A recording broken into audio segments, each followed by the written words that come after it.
بسم اللہ الرحمن الرحیم۔ السلام علیکم۔ وظائف میڈیا کے میرے پیارے دوستو، میں امید کرتا ہوں کہ آپ سب خیریت سے ہوں گے اور اللہ رب العزت کی رحمتیں برکتیں سمیٹنے میں مشغول ہوں گے۔ پیارے دوستو، ماہ شعبان کا مہینہ رواں دواں ہے اور یہ ہم سب مسلمان بہنوں اور بھائیوں کے پاس ایک عظیم موقع ہے کہ اس ماہ مبارک میں اللہ کو راضی کر کے اپنے گناہوں کی بخشش کروائیں اور اپنی جو بھی جائز حاجات ہیں اسے اللہ کے سامنے رکھیں اور اللہ سے اپنی حاجات پوری کروائیں۔ بے شک اس میں کوئی شک نہیں ہے کہ مدد کرنے والی ذات صرف اللہ رب العزت کی ہی ہے۔ جو لوگ اللہ کے بجائے کسی اور سے مدد مانگتے ہیں یا کسی اور سے امید رکھتے ہیں، یقین کریں وہ اپنی زندگی میں کبھی کامیاب ہی نہیں ہو سکتے، کیونکہ مدد کرنے والی ذات صرف اللہ رب العزت کی ہی ہے اور وہی آپ کی مدد کر سکتا ہے، وہی آپ کو ہر مشکل سے نکال سکتا ہے۔ پیارے دوستو، آج 3 ایسے اللہ کے ناموں کا وظیفہ آپ لوگوں کی خدمت میں پیش کروں گا کہ اگر آپ اس 3 ناموں کو ماہ شعبان کے 3 دن یعنی بدھ، جمعرات اور جمعہ کو پڑھتے ہیں اور ہمارے اس بتائے گئے طریقے پہ پڑھتے ہیں تو انشاءاللہ بڑی سے بڑی مراد آپ کی پوری ہو جائے گی۔ میرے پیارے دوستو، ماہ شعبان کی فضیلت سے کون واقف نہیں ہے؟ یہ مبارک مہینہ اللہ کا ایک بڑا عظیم مہینہ ہے۔ اس ماہ مبارک میں خصوصاً ماہ شعبان کا آخری عشرہ بہت بڑی فضیلتوں اور برکتوں سے مالا مال ہے۔ اس آخری عشرے میں ایک تاریخ ایسی آتی ہے کہ جس میں لوگ اپنے گناہوں کی بخشش مانگ رہے ہوتے ہیں اور اس دن ہمارے اعمال اللہ رب العزت کی خدمت میں پیش کیے جاتے ہیں۔ یہی وجہ ہے کہ لوگوں میں سوشل میڈیا پہ آپ عموماً دیکھتے ہوں گے لوگ ایک دوسرے کو میسیجز بھیج رہے ہوتے ہیں کہ ہم نے آپ کا کبھی دل دکھایا ہو، ہم نے آپ کو کبھی کوئی تکلیف پہنچائی ہو تو ہمیں معاف کر دیں، کیونکہ آج ہمارے نام اعمال اللہ کے بارگاہ میں پیش کیے جائیں گے۔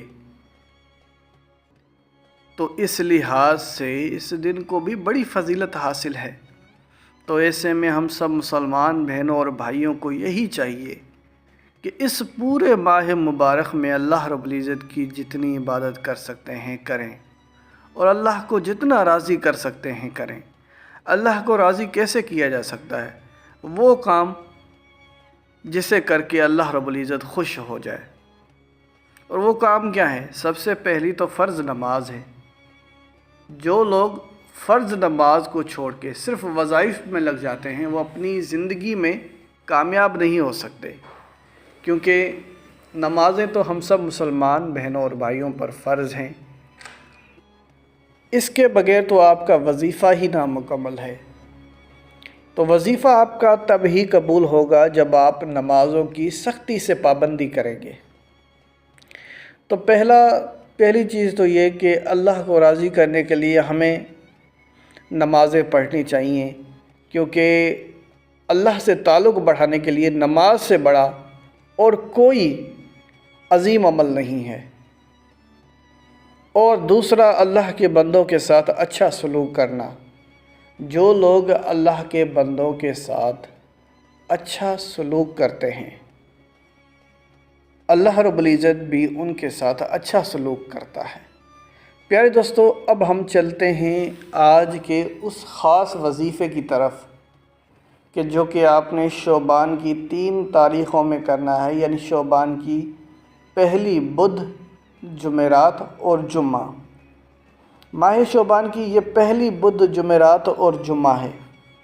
تو اس میں آپ وظیفہ کیسے کرنا ہے آپ نے یہ تھوڑا سا جان لیتے ہیں۔ یہ وظیفہ اللہ کے 3 ناموں کا وظیفہ ہے، اور وہ 3 نام یہ ہیں: یا رحمانو، یا حیو، یا قیوم۔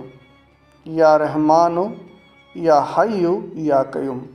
پیارے دوستو، اگر آپ ان تینوں ناموں کی الگ الگ فضیلت جاننے کی کوشش کریں گے، اور اگر ہم آپ کے سامنے ان تینوں ناموں کی الگ الگ فضیلت پیش کریں تو ہمارے لیے وقت کم پڑ سکتا ہے لیکن فضائل کم نہیں ہوں گے۔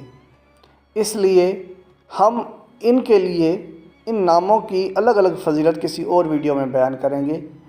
آج صرف مختصر سے آپ کو وظائف اس کے بتاتے ہیں کہ آپ کیسے ان کا وظیفہ کر سکتے ہیں۔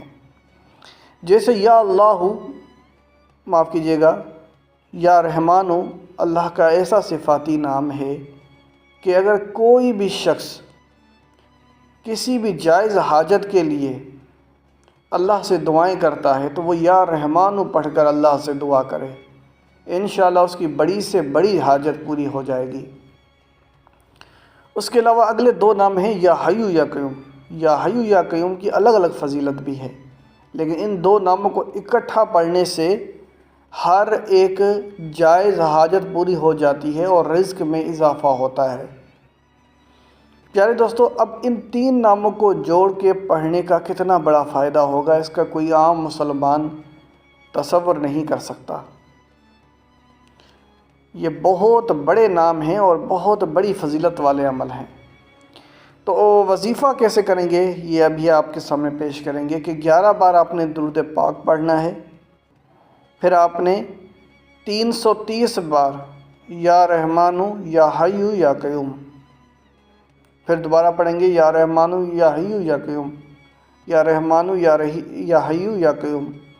ان تینوں ناموں کو آپ نے اکٹھا 330 بار پڑھنا ہے، اور آخر میں پھر آپ نے 11 بار درود پاک پڑھ لینا ہے۔ تو یہ کتنا آسان وظیفہ ہے۔ یہی عمل آپ بدھ، جمعرات اور جمعہ 3 دن ایک ہی ٹائم پہ، ٹائم کیا ہے؟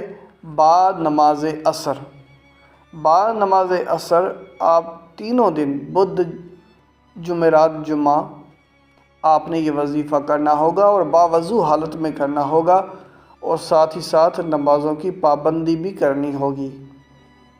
تو میرے پیارے دوستو، یہ ویڈیو ہماری ایک چھوٹی سی کاوش تھی، پسند آنے پر اسے دوستوں کے ساتھ شیئر کریں۔ اگر آپ لوگوں کو کوئی سوال ہو تو ہمیں کمنٹ کریں۔ اسی کے ساتھ اجازت چاہوں گا، اپنا بہت سارا خیال رکھیں۔ اللہ حافظ۔